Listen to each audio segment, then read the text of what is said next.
Hello, everybody. Welcome back to episode 15 of Conservative Brother Daily, providing your daily dose of an unapologetic blackface trapped in a woke white place, spreading common sense in a nonsense world. We're going to hop right into it. This comes from Variety Magazine. California restricts use of rap lyrics in criminal trials after Governor Newsom signs bill. So this is a very interesting article. I think I have thoughts on both sides of the issue.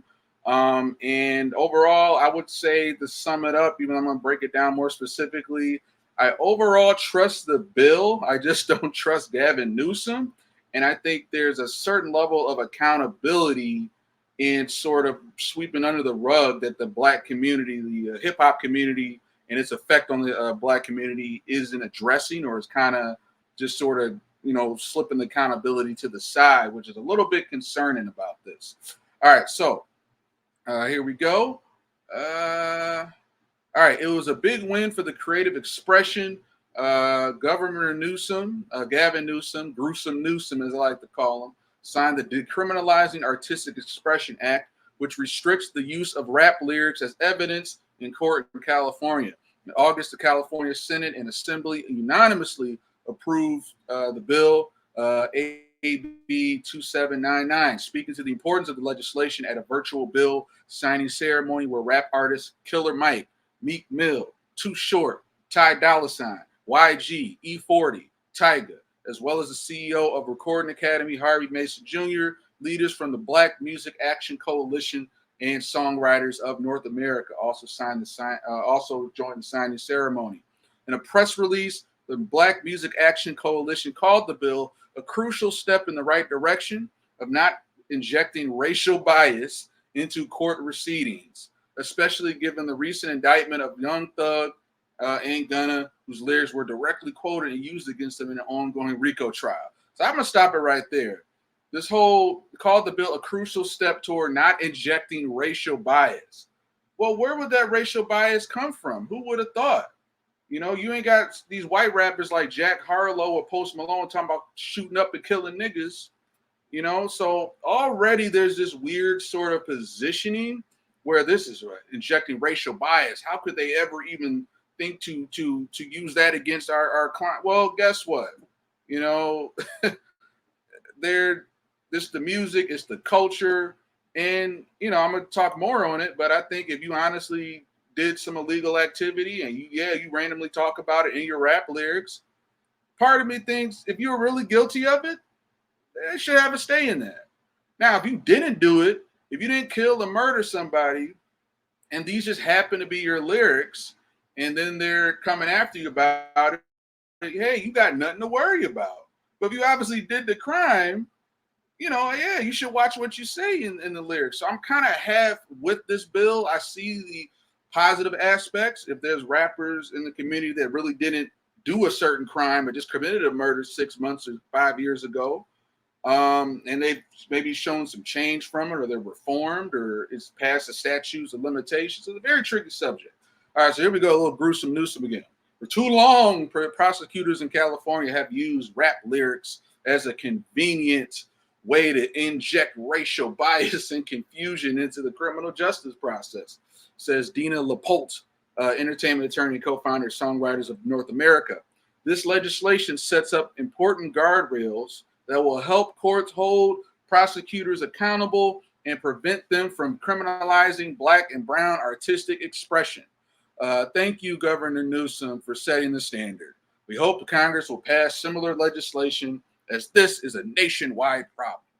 Willie Prophet Steigers, whatever it is, co-founder of the co-chair of the Black Music Action Coalition, added the signing of AB 2799, the Criminalizing Artistic Expression Act, into California law is a huge victory for the artistic and creative community, and a big step in the right direction toward federal legislation.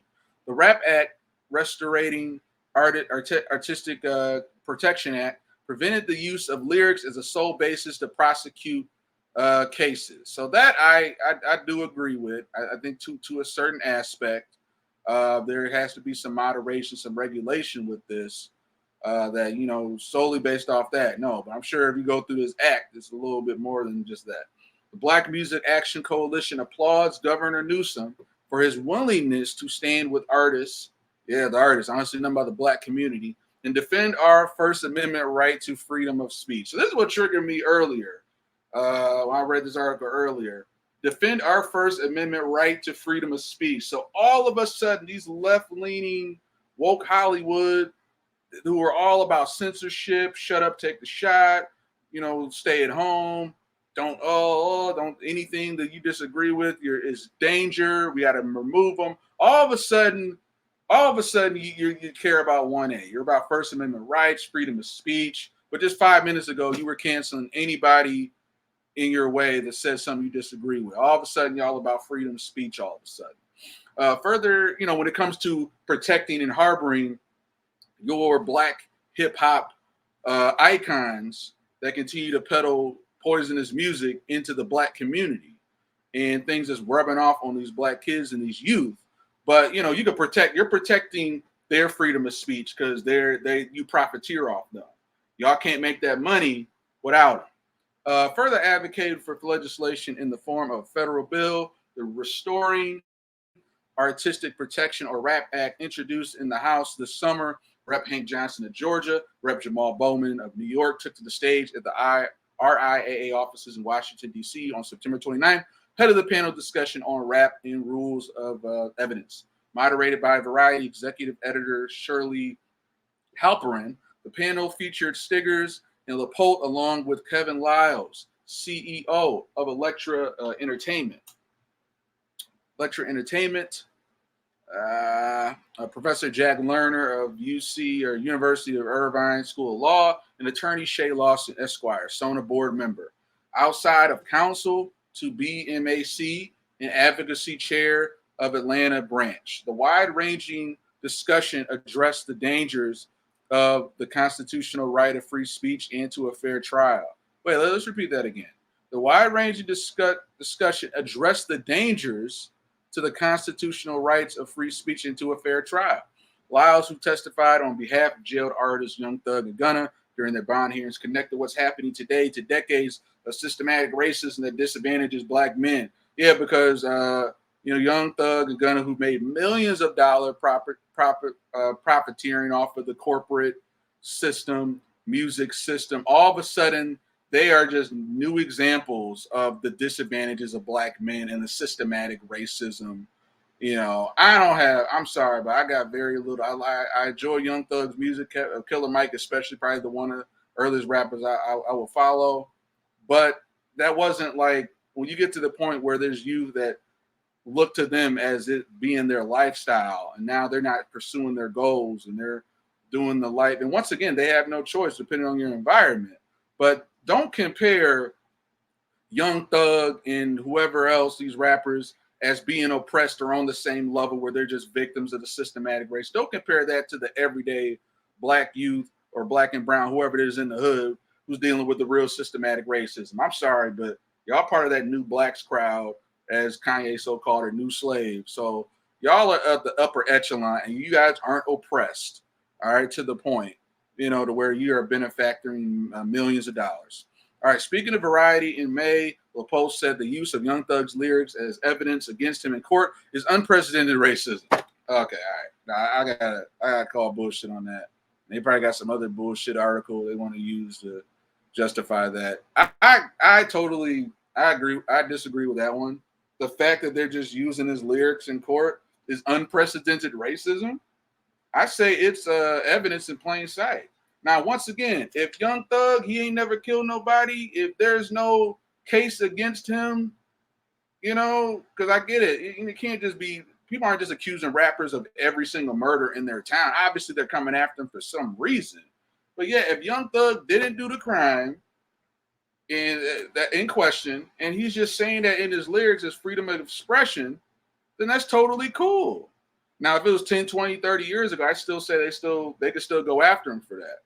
You kind of, incriminate yourself. But that isn't unprecedented racism, all right? Legal expert Jack Lerner pointed out that the justice system's hypocritical focus on hip-hop as a genre and added to this process could really affect the way people make music. Yeah, because once again, country singers or pop music, they're not talking about the crimes they committed. That's just the culture, So you really gotta sort of. It's a touchy subject. Rep. Johnson credits LaPolt for bringing the matter to their attention.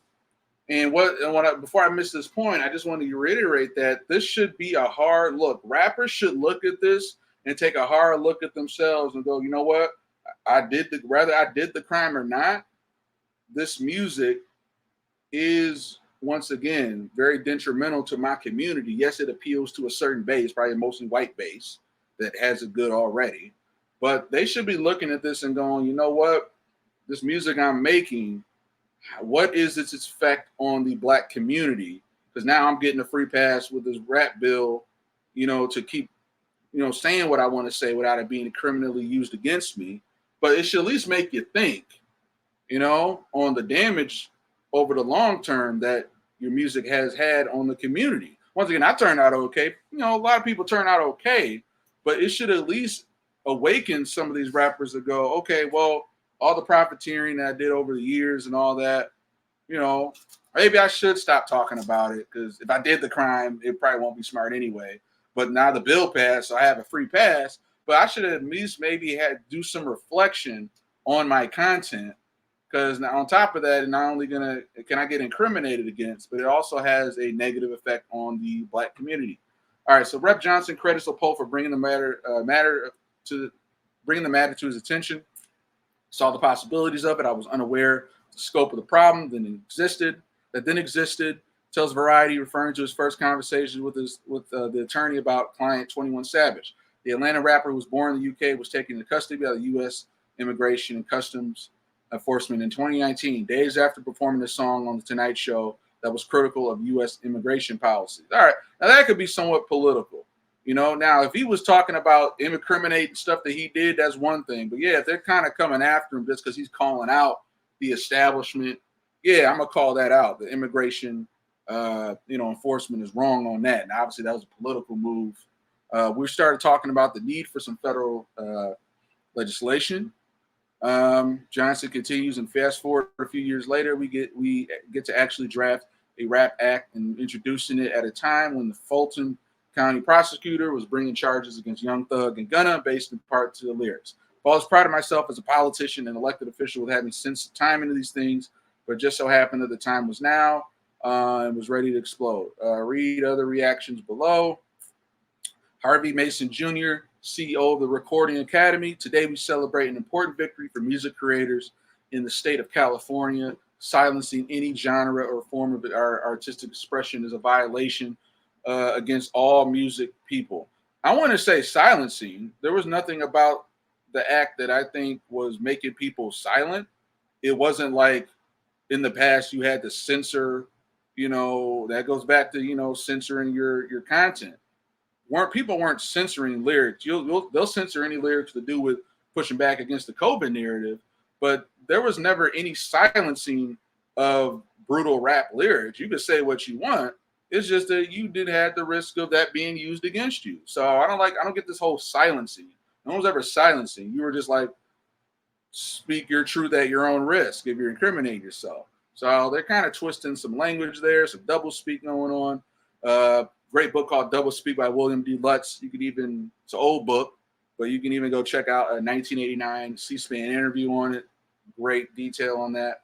The history has been made in California today. Will help pave the way forward to fight to protect creative freedom nationwide. We extend our gratitude to Assemblymember Jones Sawyer for his leadership on this, and Governor Newsom to recognizing the importance of protecting artistry and signing the Decriminalization Artist Expression Act into law. Mitch Glazer, RIAA Chairman and CEO. Today, we applaud Governor Newsom on this pivotal decision that will allow all creators to express themselves and follow their artistic vision without barriers of prejudice.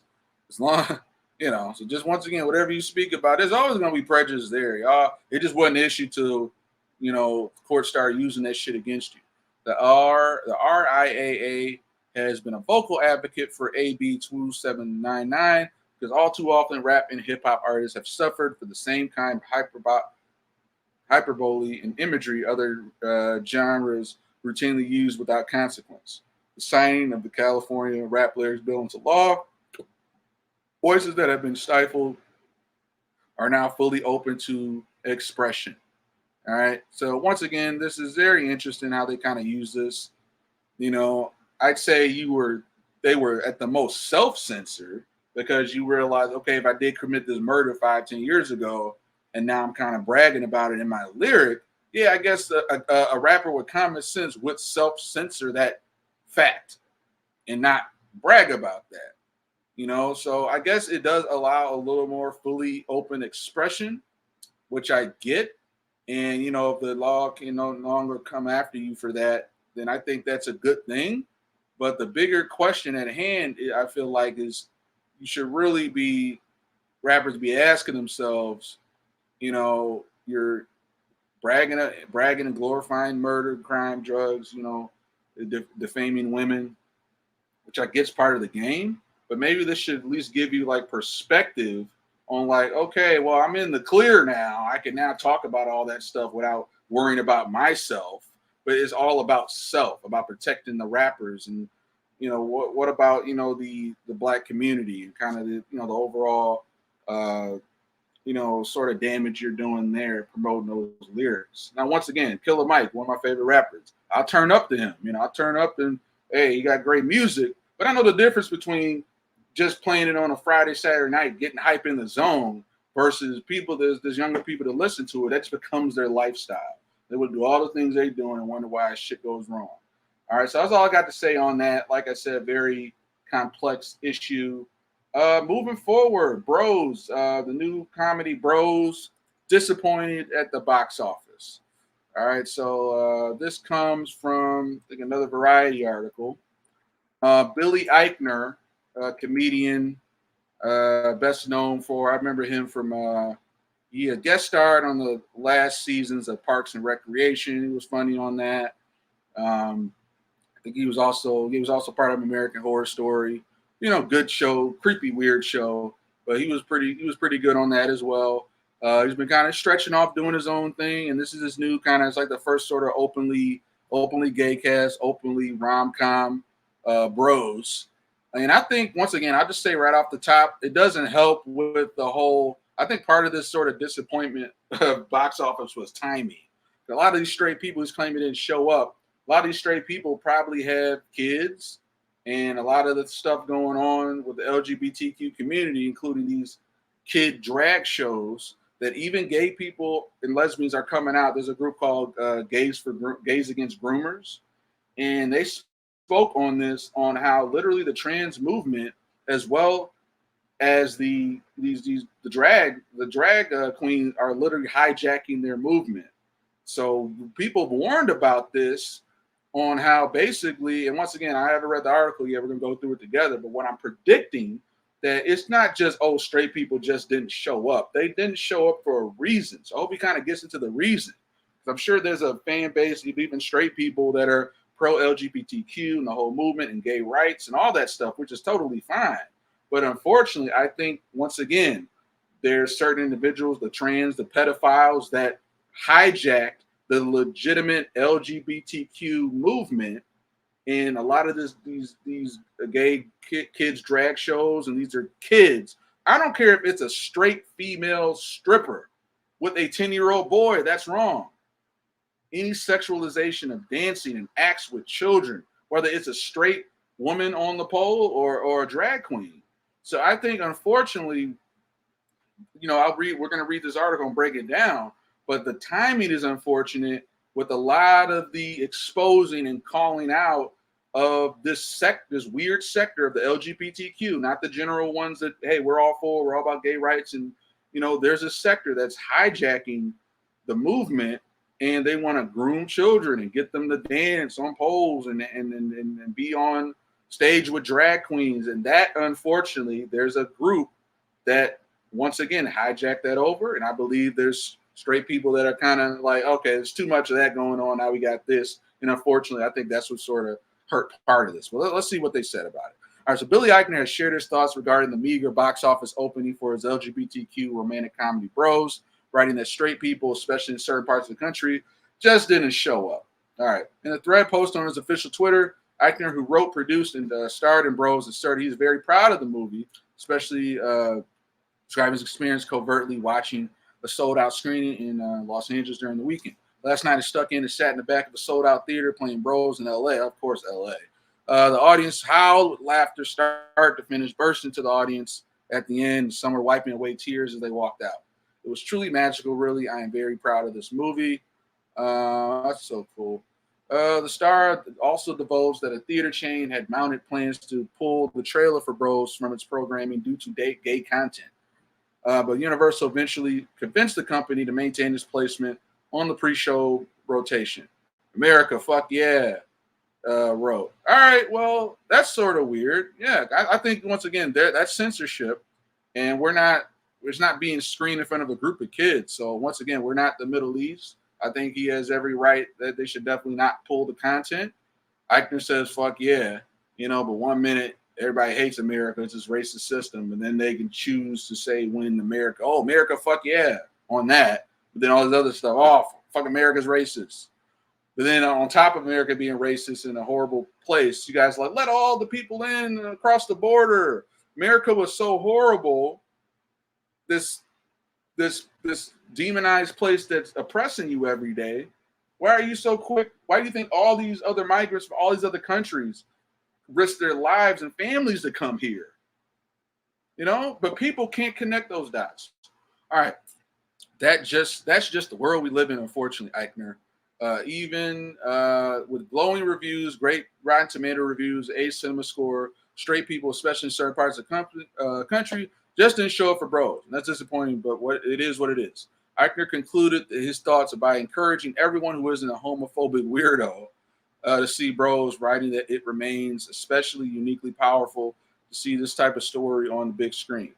And I think this kind of reminds me of, I think it was something what Bill Burr said a while back. Like, I'll probably, I think Bill Burr, like, he got, there was a skit where it was like a bit on the stand-up where he said, like, he was with his girlfriend and he saw, like, he turned around while he was at a restaurant sitting with his girl. He saw, like, two guys just making out. He's like, ugh, I'm not he was like, I'm not homophobic. I'm not trying to bash gays, but for me, that just wasn't for me. I saw it, I was like, ugh, that's all.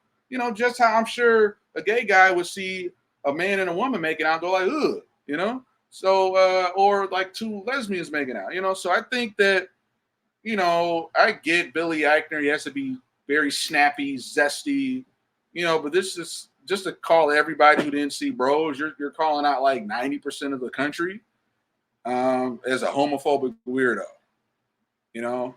And once again, this kind of goes back to Bill Maher's point that he brought up earlier. Now, Bill Eichner, once again, I saw your work. You're very funny. Fan of your work in Parks and Rec. Fan of your work in American Horror Story. But like Bill Maher eloquently put, everything isn't about you. People have the right to just not feel it. Just how there's plenty of white people out there and they're not going to sit through all the hood movies over in Tubi. There's plenty of urban hood movies that white people aren't going to watch.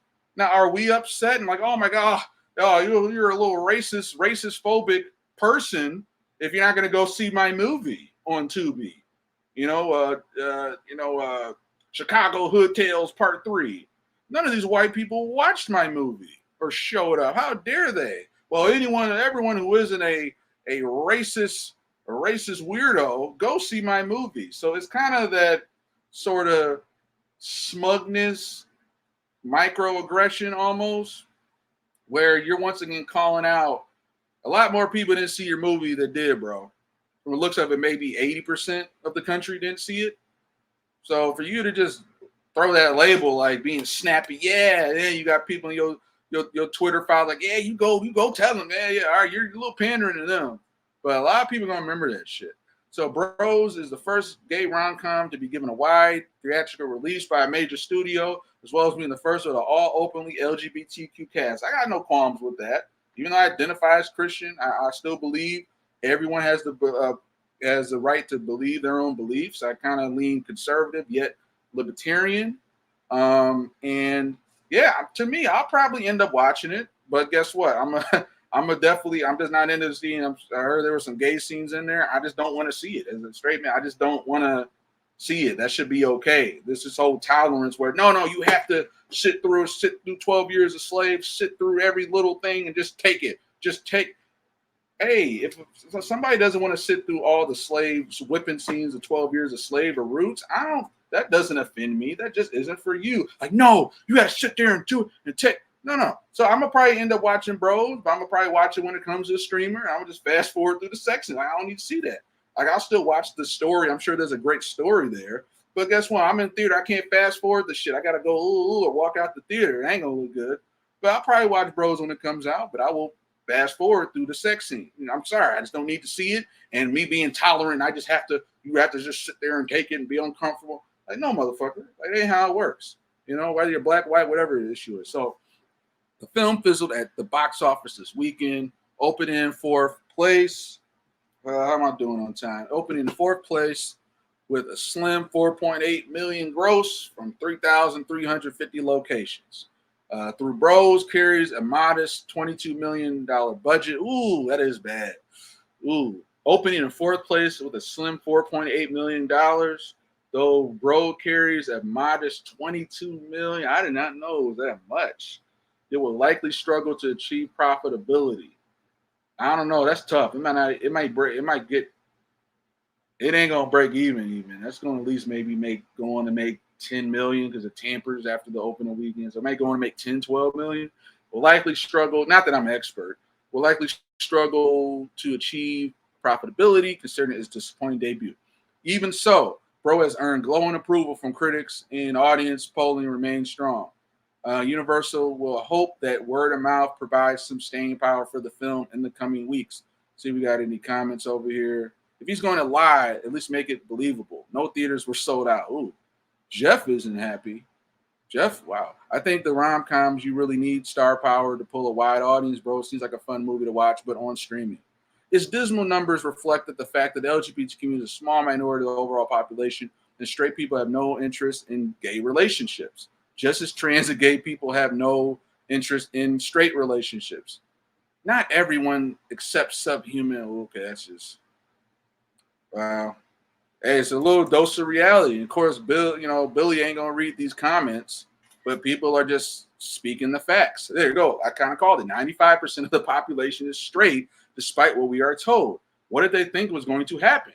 The vast majority of people do not want to see this stuff. Try 75%. Try finding where people say that supports your numbers. He won't, because it doesn't exist. It's more likely 97%.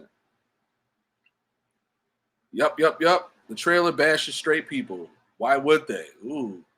Has Billy ever heard of a little film called The Birdcage? Straight people don't care as long as the movie is entertaining and funny. Interesting. What's this movie called? The Birdcage. Oh, yeah, I think that's with Robin Williams. Yeah, that came out a while back. He played a gay, Robin Williams, 1996, plays a gay cabaret owner, and his drag queen companion agree to put up a false straight front. Okay. I'm always a fan of Robin Williams, and it's streaming on Pluto, so I might check it out. All right. Why would straight people want to see an openly flamboyant, straight bashing movie? At least The Birdcage had a storyline and a plot that was funny, entertaining, and wasn't about pushing the gay lifestyle and an agenda down everyone's throat. Billy ought to be in these comments, give some real feedback. No, Love, Simon was the first gay comedy released by a major studio, and it was a hit because the star didn't spend 6 years insulting half the country for having different political views. Damn, they are going in. Billy Eichner, read these comments. All right, man. But yeah, that kind of, and once again, I think that has a lot to do with it, pushing it down people's throats. It wasn't as political. I'll check out Love, Simon and The Birdcage. But yeah, just some things for Billy Eichner to think about. Once again, I'm a fan of his work, his TV show work. But yeah, you just can't force everybody to just impose your will and your art on everybody. But I'll probably maybe check it out, fast forward through the gay sex scenes, and watch it on streaming. All right, moving on. What else we got? Bill Clinton sides with Republicans about the border crisis. This was very interesting. And we're getting a lot of sort of talk about this. So this comes from the PJ newsletter, wherever that is. Waiting for this shit to load.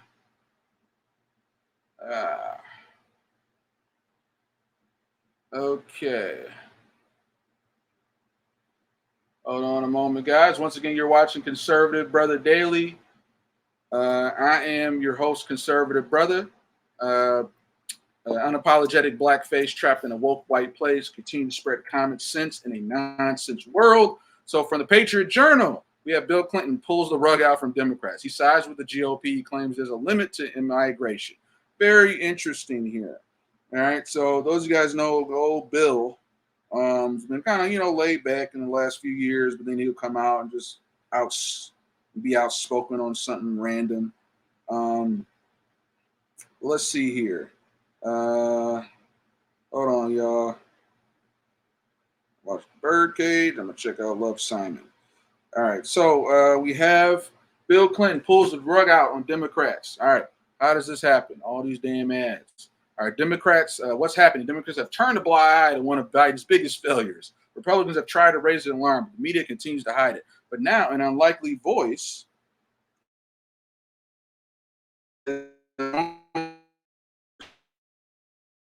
conversation terms, former President Bill Clinton is giving a big warning from Fox News. Former President Bill Clinton says there is a limit to how many immigrants the U.S. can accept before it causes disruption.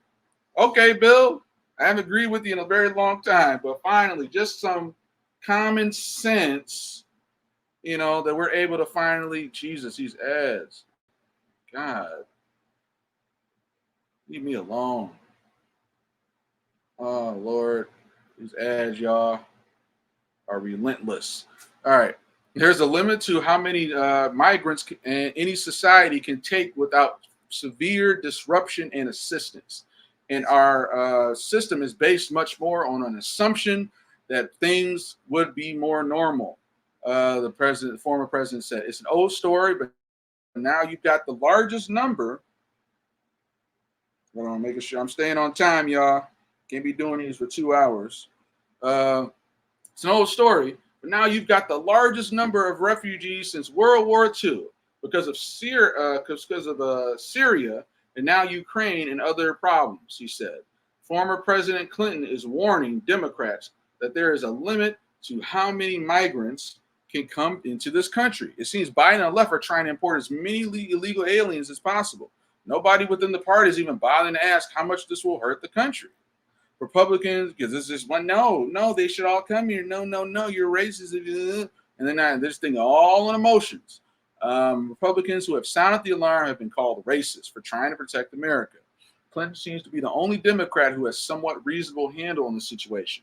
When he was in office, Clinton pushed for stronger immigration enforcement along the border. He pushed for funding to add more Border Patrol agents. He even punished companies that hired illegal aliens by revoking federal grants. The party has fallen far from those days, with Obama and Biden rolling out the red carpet for illegals. An estimated 5 million aliens have entered the country since Biden took office. That is far from sustainable. Entire communities have been overrun and will continue to be overrun.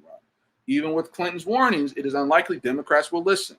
Only when Republicans retake Congress will we see improvements. This is what's going on, y'all.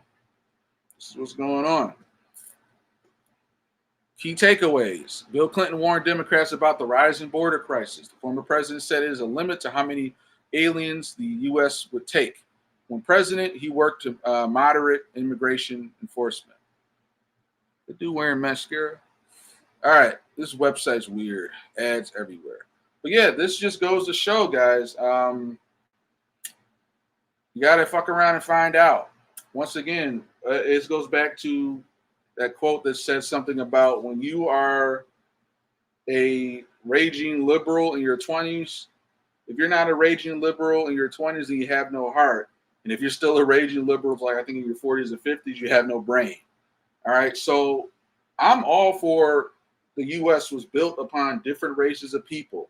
It is a melting. And it is sad I have to re-explain this to people, especially any wokies on the left. Oh, shit. And all that stuff. Hold on a second. I got a call coming up. But basically, guys, it's just the sad part of the matter is that we have to re-explain this stuff. We have to tell people that we're all for pro-immigration. There's just a legal way to do it. There's plenty of legal immigrants that came here legally, that went through the classes, that did all the right things, that had to like take a test and had to learn the foundations of America and what made us so great. And when you take that away, when you let anyone come in here from all different races, all different countries, once again, they're trying to escape for a better life. At the same time, your do-gooderness sort of like, oh, love everybody come in. Everybody doesn't share the mentality that's coming in. There are people, even in the country, and people that are coming into the country that will take advantage of your kindness is weakness. Your blanket kindness and love everybody, and you're not even thinking about all that. You are setting yourself up to be a sitting duck. There are people that will come into this country that have no issue with taking your car, stabbing you, leaving you on the street, beating you up, jumping you. They have no respect for America, what it is. They just see a free open playground. They can run over there and rape a woman. They can go over there and steal something. I'm not saying that's everybody. There are plenty of good people, majority good people in the illegal wave that's coming across the border. Unfortunately, what you fail to realize is that there are plenty of bad people of all races, white, black, Mexican, that slip in through that group and will get away and commit the crime. But you're like, oh, no, everybody's all good. And you just got to fuck around and be a victim of a violent crime. That's what's unfortunate, is that you can't see past how you want things to should be and everybody coming across as a good person and all that. And most of them are. But you are overlooking the very practical, logical reasons and things that's going to destabilize this country. You got people that keep coming in, sucking up resources, not paying taxes. They can go off and do whatever they want. They're not taking any classes. They have no respect for the country, because it's like you're handing it to them. It's kind of like if you give somebody a book or something for free. You know, they're not gonna respect it. They didn't work toward it. They didn't work toward coming here. They just showed up. So this is unfortunately what you have to tell people over and over again. But a lot of these people on the woke left just don't get it.